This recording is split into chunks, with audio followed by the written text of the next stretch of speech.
I'd like to tell you about the strangest secret in the world.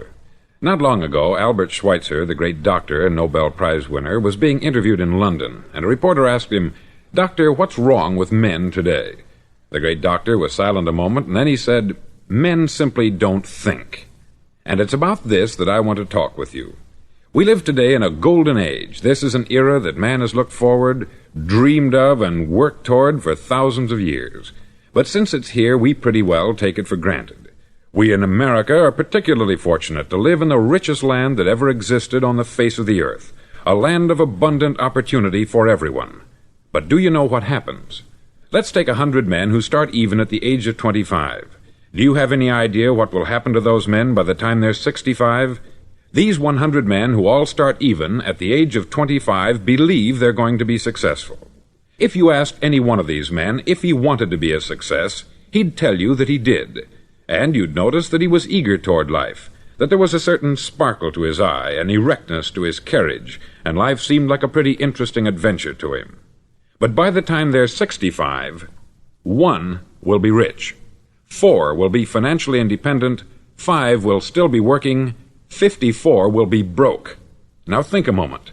Out of the 100, only 5 make the grade. Why do so many fail? What has happened to the sparkle that was there when they were 25? What's become of the dreams, the hopes, the plans? And why is there such a large disparity between what these men intended to do and what they actually accomplished?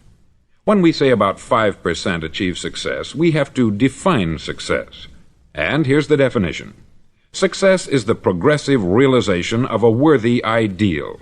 If a man is working toward a predetermined goal and knows where he's going, that man is a success. If he's not doing that, he's a failure. Success is the progressive realization of a worthy ideal. Rollo May, the distinguished psychiatrist, wrote a wonderful book called Man's Search for Himself. And in this book he says, "The opposite of courage in our society is not cowardice, it is conformity." And there you have the trouble today. It's conformity. People acting like everyone else, without knowing why, without knowing where they're going. Now think of it. In America right now, there are over 14 million people 65 years of age and over, and about 13 million of these 14 million are broke. They're dependent on someone else for life's necessities. Now, we learn to read by the time we're 7. We learn to make a living by the time we're 25. Usually, by that time, we're not only making a living, we're supporting a family. And yet, by the time we're 65, we haven't learned how to become financially independent in the richest land that has ever been known. Why? We conform. And the trouble is that we're acting like the wrong percentage group, the 95% who don't succeed. Now, why do these people conform? Well, they don't know, really. These people believe that their lives are shaped by circumstances, by things that happen to them, by exterior forces. They're outer-directed people. A survey was made one time that covered a lot of men, working men, and these men were asked this question: why do you work? Why do you get up in the morning? 19 out of 20 had no idea. If you ask them, they'll say, everyone goes to work in the morning. And that's the reason they do it, because everyone else is doing it. Now let's get back to our definition of success. Who succeeds? The only man who succeeds is the man who is progressively realizing a worthy ideal. He's the man who says, I'm going to become this, and then begins to work toward that goal. I'll tell you who the successful people are. A success is the school teacher who's teaching school because that's what she wanted to do. The success is the woman who's a wife and mother because she wanted to become a wife and mother and is doing a good job of it. The success is the man who runs the corner gas station because that's what he wanted to do. The success is the successful salesman who wants to become a top-notch salesman and grow and build with his organization. A success is anyone who is doing deliberately a predetermined job because that's what he decided to do deliberately. But only 1 out of 20 does that. That's why today there isn't really any competition, unless we make it for ourselves. Instead of competing, all we have to do is create. Now, for 20 years, I looked for the key which would determine what would happen to a human being. Was there a key, I wanted to know, which would make the future a promise that we could foretell to a large extent? Was there a key that would guarantee a person's becoming successful if he only knew about it and knew how to use it? Well, there is such a key, and I've found it. Have you ever wondered why so many men work so hard and honestly without ever achieving anything in particular, and others don't seem to work hard and yet seem to get everything? They have the magic touch. You've heard them say that about someone. Everything he touches turns to gold. And have you ever noticed that a man who becomes successful tends to continue to become successful, and on the other hand, have you noticed how a man who is a failure tends to continue to fail? It's because of goals. Some of us have them, some don't. People with goals succeed because they know where they're going. Now think of a ship leaving a harbor, and think of it with the complete voyage mapped out and planned. The captain and crew know exactly where it's going and how long it will take. It has a definite goal. 9,999 times out of 10,000 it will get to where it started out to get. Now let's take another ship, just like the first, only let's not put a crew on it, or a captain at the helm. Let's give it no aiming point, no goal, no destination. We just start the engines and let it go. I think you'll agree with me that if it gets out of the harbor at all, it will either sink or wind up on some deserted beach a derelict. It can't go any place because it has no destination and no guidance. It's the same with a human being. Take the salesman, for example. There is no other person in the world today with the future of a good salesman. Selling is the world's highest paid profession, if we're good at it and if we know where we're going. Every company needs top-notch salesmen, and they reward those men. The sky is the limit for them. But how many can you find? Someone once said, the human race is fixed, not to prevent the strong from winning, but to prevent the weak from losing. The American economy today can be likened to a convoy in time of war. The entire economy is slowed down to protect its weakest link, just as the convoy had to go at the speed that would permit its slowest vessel to remain in formation. That's why it's so easy to make a living today. It takes no particular brains or talent to make a living and support a family today. So we have a plateau of so-called security, if that's what a person's looking for. But we do have to decide how high above this plateau we want to aim for. Now let's get back to the strangest secret in the world, the story that I wanted to tell you today. Why do men with goals succeed in life, and men without them fail? Well, let me tell you something which, if you really understand it, will alter your life immediately. If you understand completely what I'm going to tell you from this moment on, your life will never be the same again. You'll suddenly find that good luck just seems to be attracted to you. The things you want just seem to fall in line. And from now on, you won't have the problems, the worries, the gnawing lump of anxiety that perhaps you've experienced before. Doubt, fear, well, they'll be things of the past. Here's the key to success, and the key to failure. We become what we think about. Now let me say that again.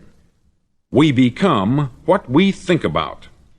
Throughout all history, the great wise men and teachers, philosophers and prophets have disagreed with one another on many different things. It is only on this one point that they are in complete and unanimous agreement. Listen to what Marcus Aurelius, the great Roman emperor, said. He said, "A man's life is what his thoughts make of it." Disraeli said this, "Everything comes if a man will only wait. I have brought myself by long meditation to the conviction that a human being with a settled purpose must accomplish it, and that nothing can resist a will that will stake even existence for its fulfillment." Ralph Waldo Emerson said this, "A man is what he thinks about all day long." William James said, "The greatest discovery of my generation is that human beings can alter their lives by altering their attitudes of mind." And he also said, "We need only in cold blood act as if the thing in question were real, and it will become infallibly real by growing into such a connection with our life that it will become real. It will become so knit with habit and emotion that our interest in it will be those which characterize belief." He also said this, "If you only care enough for a result, you will almost certainly attain it. If you wish to be rich, you will be rich. If you wish to be learned, you will be learned. If you wish to be good, you will be good.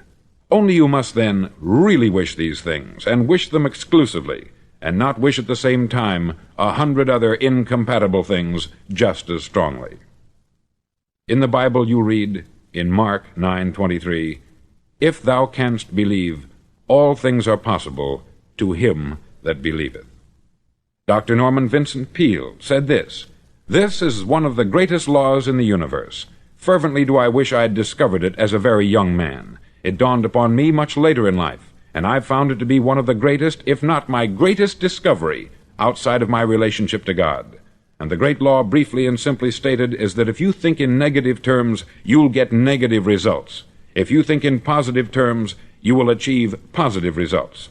That is the simple fact which is at the basis of an astonishing law of prosperity and success. In 3 words, believe and succeed.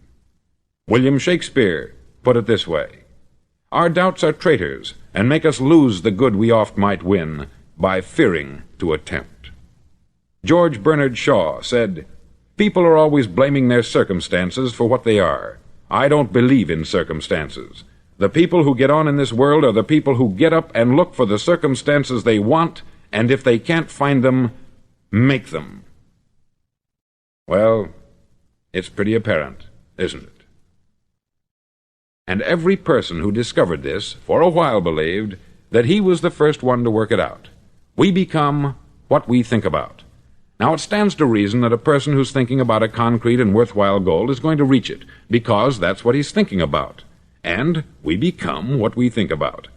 Conversely, the man who has no goal, who doesn't know where he's going, and whose thoughts must therefore be thoughts of confusion and anxiety and fear and worry, becomes what he thinks about.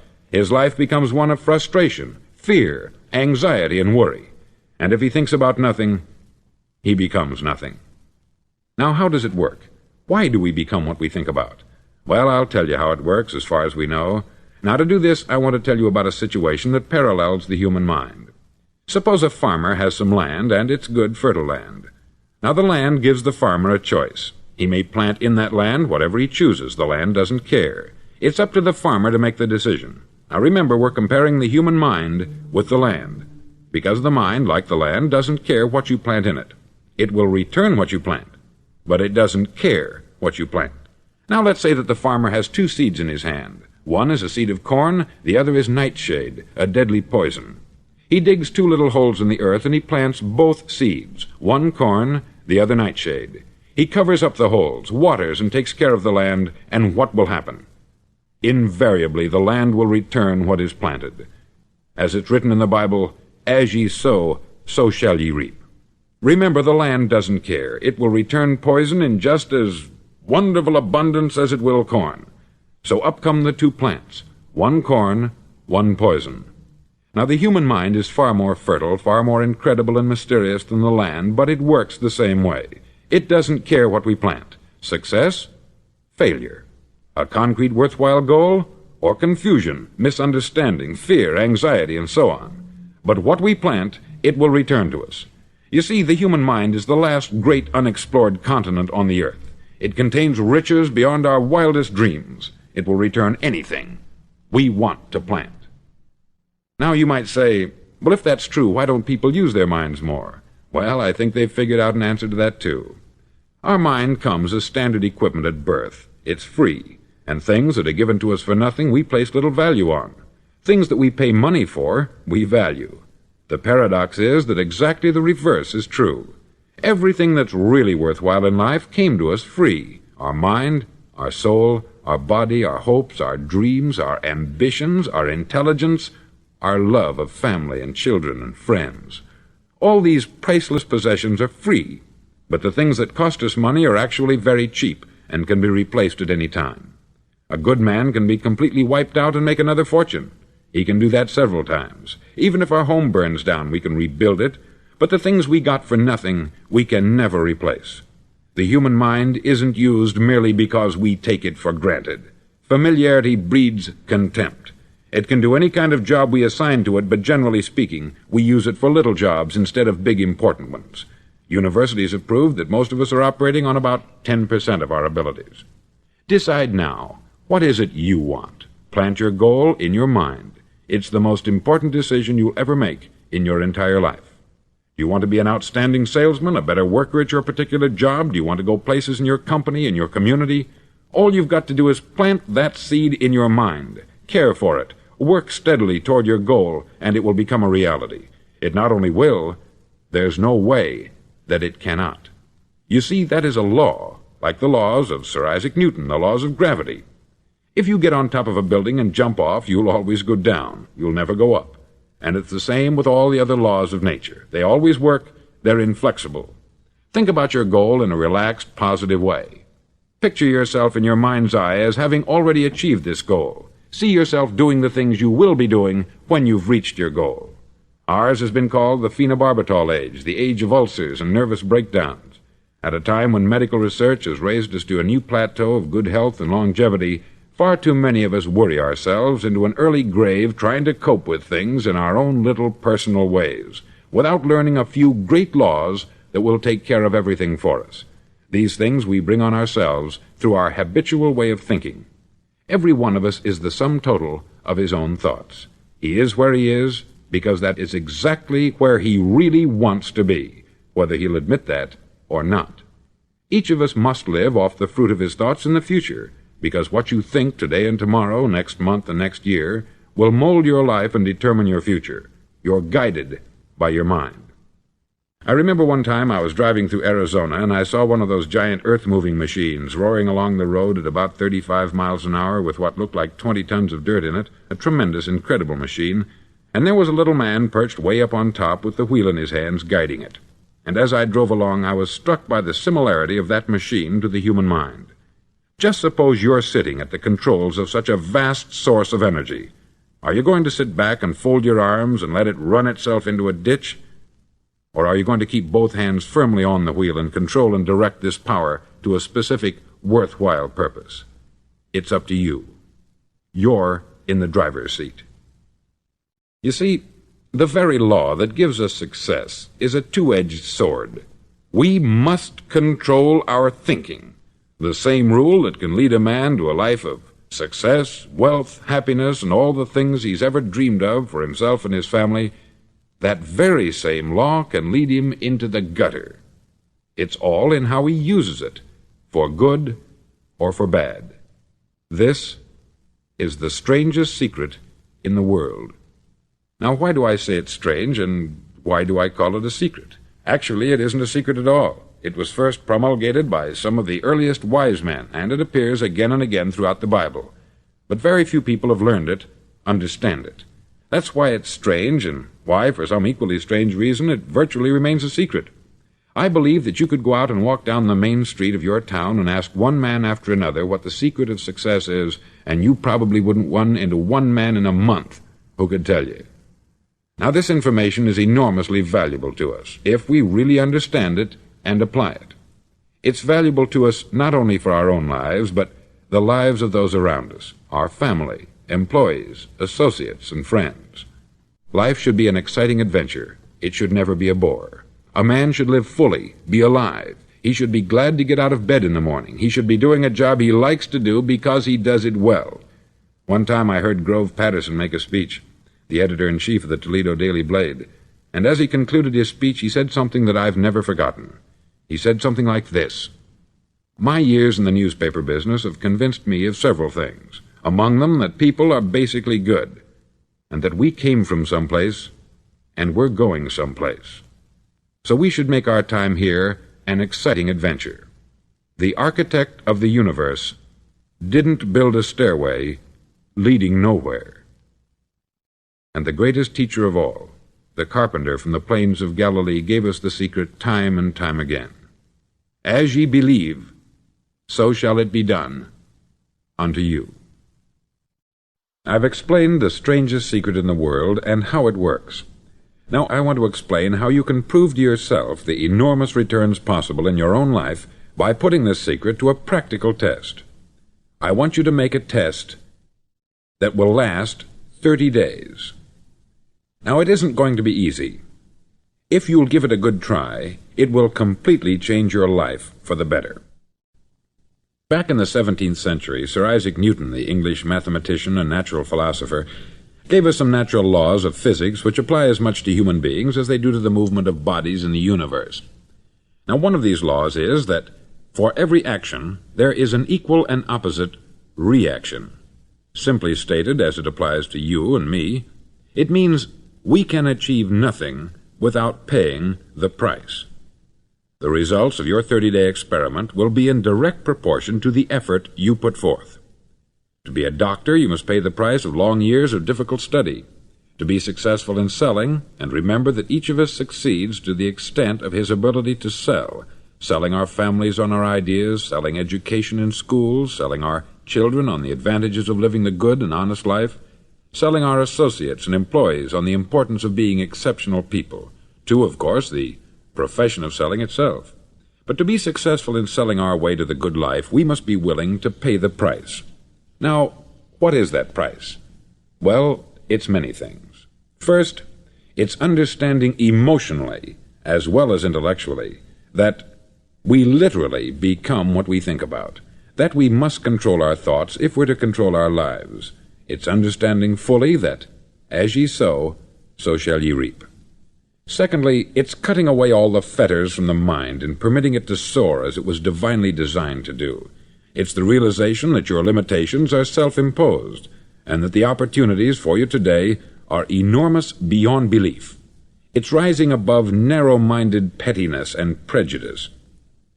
Thirdly, to use all your courage to force yourself to think positively on your own problem, to set a definite and clearly defined goal for yourself, to let your marvelous mind think about your goal from all possible angles, to let your imagination speculate freely upon many different possible solutions, to refuse to believe there are any circumstances sufficiently strong to defeat you in the accomplishment of your purpose, to act promptly and decisively when your course is clear, and to keep constantly aware of the fact that you are, at this moment, standing in the middle of your own acre of diamonds, as Russell Conwell used to point out. Fourth, save at least 10% of what you earn. It's also remembering that no matter what your present job, it has enormous possibilities if you're willing to pay the price.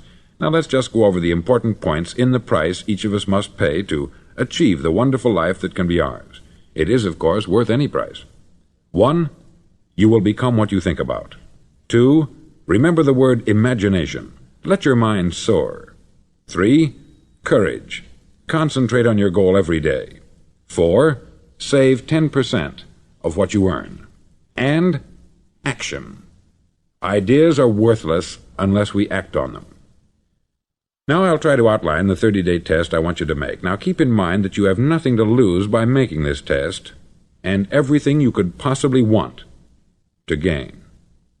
There are two things that may be said of everyone.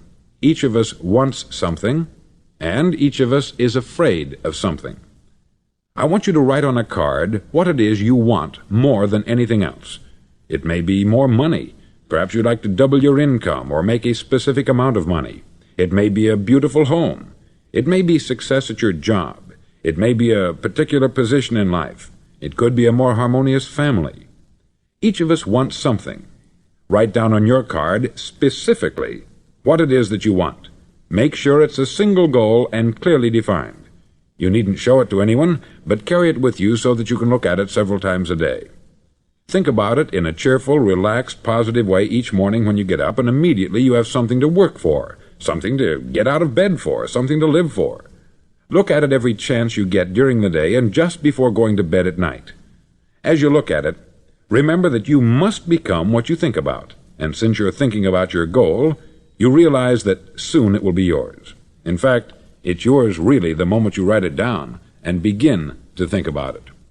Look at the abundance all around you as you go about your daily business. You have as much right to this abundance as any other living creature. It's yours for the asking. Now we come to the difficult part. Difficult because it means the formation of what is probably a brand new habit, and new habits are not easily formed. Once formed, however, it'll follow you for the rest of your life. Stop thinking about what it is you fear. Each time a fearful or negative thought comes into your consciousness, replace it with a mental picture of your positive and worthwhile goal. There will come times when you will feel like giving up. It's easier for a human being to think negatively than positively. That's why only 5% is successful. You must begin now to place yourself in that group. For 30 days you must take control of your mind. It will think only about what you permit it to think. Each day for this 30-day test, do more than you have to do. In addition to maintaining a cheerful, positive outlook, give of yourself more than you've ever done before. Do this knowing that your returns in life must be in direct proportion to what you give. The moment you decide on a goal to work toward, you're immediately a successful person. You're then in that rare and successful category of people who know where they're going. Out of every 100 people, you belong to the top 5.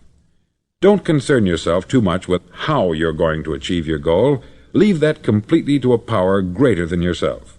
All you have to do is know where you're going. The answers will come to you of their own accord. Remember these words from the Sermon on the Mount, and remember them well. Keep them constantly before you this month of your test. Ask, and it shall be given you. Seek, and ye shall find. Knock, and it shall be opened unto you. For every one that asketh receiveth, and he that seeketh findeth, and to him that knocketh it shall be opened. It's as marvelous and as simple as that. In fact, it's so simple that in our seemingly complicated world it's difficult for an adult to understand that all he needs is a purpose and faith. For 30 days, do your best. If you're a salesman, go at it as you've never done before, not in hectic fashion, but with the calm, cheerful assurance that time well spent will give you the abundance in return you deserve and want. No matter what your job, do it as you've never done it before for 30 days. And if you've kept your goal before you every day, you'll wonder and marvel at this new life you've found. Dorothea Brand, outstanding editor and writer, discovered it for herself and tells about it in her fine book, Wake Up and Live. Her entire philosophy is reduced to the words, act as though it were impossible to fail.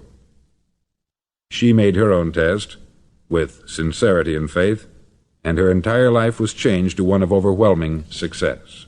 Now you make your test for 30 full days. Don't start your test until you've made up your mind to stick with it. You see, by being persistent, you're demonstrating faith. Persistence is simply another word for faith. If you didn't have faith, you would never persist. If you should fail during your first 30 days, by that I mean suddenly find yourself overwhelmed by negative thoughts, you've got to start over again from that point and go 30 more days. Gradually your new habit will form until you find yourself one of that wonderful minority to whom virtually nothing is impossible. Don't forget the card. It's vitally important as you begin this new way of living. On one side of the card, write your goal, whatever it may be. On the other side, write the words we've quoted from the Sermon on the Mount. Ask, and it shall be given you. Seek, and ye shall find. Knock, and it shall be opened unto you.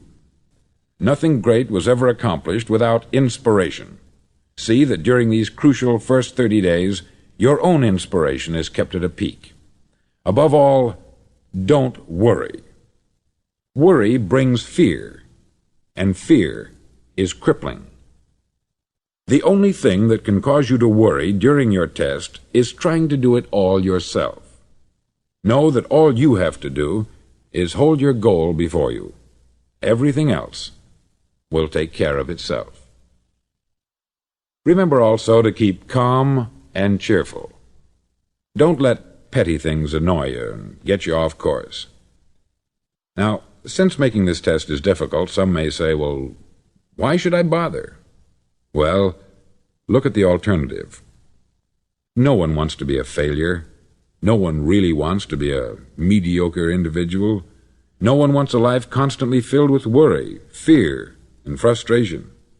Therefore, remember that you must reap that which you sow. If you sow negative thoughts, your life will be filled with negative things. If you sow positive thoughts, your life will be cheerful, successful, and positive. Now, gradually, you will have a tendency to forget what you've heard on this record. Play it often. Keep reminding yourself of what you must do to form this new habit. Gather your whole family about and listen to what's been said here at regular intervals. You know, most men will tell you that they want to make money without understanding the law. The only people who make money work in the mint. The rest of us must earn money. This is what causes those who keep looking for something for nothing or a free ride to fail in life. The only way to earn money is by providing people with services or products which are needed and useful. We exchange our product or service for the other man's money. Therefore, the law is that our financial return will be in direct proportion to our service. Success is not the result of making money. Making money is the result of success, and success is in direct proportion to our service. Most people have this law backwards. They believe that you're successful if you earn a lot of money. The truth is that you can only earn money after you're successful. It's like the story of the man who sat in front of the stove and said to it, "Give me heat, and then I'll add the wood." How many men and women do you know, or do you suppose there are today, who take the same attitude toward life? There are millions. We've got to put the fuel in before we can expect heat. Likewise, we've got to be of service first before we can expect money. Don't concern yourself with the money. Be of service. Build, work, dream, create. Do this, and you'll find there's no limit to the prosperity and abundance that will come to you. Prosperity is founded upon a law of mutual exchange. Any person who contributes to prosperity must prosper in turn himself. Sometimes the return will not come from those you serve, but it must come to you from someplace, for that is the law. For every action there is an equal and opposite reaction. As you go daily through your 30-day test period, remember that your success will always be measured by the quality and quantity of service you render, and money is a yardstick for measuring this service. No man can get rich himself unless he enriches others. There are no exceptions to a law. You can drive down any street in America and from your car estimate the service that's being rendered by the people living on that street. Had you ever thought of this yardstick before? It's interesting. Some, like ministers and priests and other devoted people, measure their returns in the realm of the spiritual, but again, their returns are equal to their service. Once this law is fully understood, any thinking person can tell his own fortune. If he wants more, he must be of more service to those from whom he receives his return. If he wants less, he has only to reduce this service. This is the price you must pay for what you want. If you believe you can enrich yourself by deluding others, you can only end by deluding yourself. It may take some time, but just as surely as you breathe, you'll get back what you put out. Don't ever make the mistake of thinking you can avert this. It's impossible. The prisons and the streets where the lonely walk are filled with people who tried to make new laws just for themselves. We may avoid the laws of man, but there are greater laws that cannot be broken. An outstanding medical doctor recently pointed out 6 steps that will help you realize success. 1. Set yourself a definite goal. 2. Quit running yourself down. 3. Stop thinking of all the reasons why you cannot be successful, and instead think of all the reasons why you can. 4. Trace your attitudes back through your childhood and try to discover where you first got the idea you couldn't be a success, if that's the way you've been thinking. 5. Change the image you have of yourself by writing out a description of the person you would like to be. And 6. Act the part of the successful person you have decided to become. The doctor who wrote those words is a noted West Coast psychiatrist, David Harold Fink, M.D. Do what all experts since the dawn of recorded history have told you you must do. Pay the price by becoming the person you want to become. It's not nearly as difficult as living unsuccessfully. Make your 30-day test. Then repeat it. Then repeat it again. Each time it will become more a part of you until you'll wonder how you could ever have lived any other way.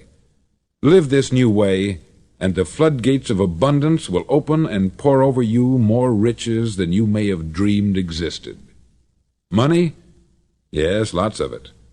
But what's more important, you'll have peace. You'll be in that wonderful minority who lead calm, cheerful, successful lives. Start today. You have nothing to lose, but you have a life to win.